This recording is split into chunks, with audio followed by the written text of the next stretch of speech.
ডুবেছিল। কোথাও এক চিমটি মেঘ নেই, আকাশ জুড়ে নীলের খেলা।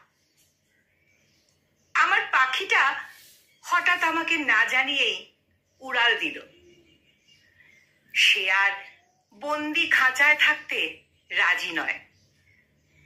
আমিও তাকে ছেড়ে দিলাম। তাকে বললাম, যা, ইচ্ছে মতো উড়ে নে। যদি কষ্ট পাস তবে ফিরে আসিস। সেই থেকে আমি শূন্য খাঁচা নিয়ে অপেক্ষায় আছি। সে এখানে সেখানে ইচ্ছে মতো বেশ কিছুদিন উড়ল। আমি তাকে উড়তে দেখলাম, তাকে হাসতে দেখলাম, কিন্তু আমি জানতাম সে ফিরে আসবেই।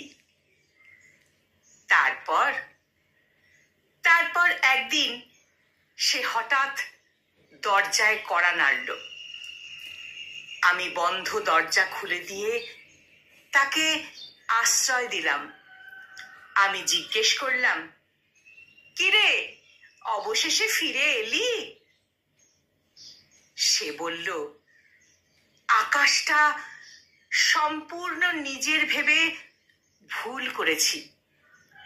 আমি তাকে আরো কয়েকটা প্রশ্ন করতে চেয়েছিলাম, কিন্তু করলাম না। আমি জানতাম আকাশ কাউকে ভালোবাসতেই জানে না। তারপর সে আর কখনো উঠতে চায়নি। সে আর কখনো আমাকে ছেড়ে চলে যায়নি।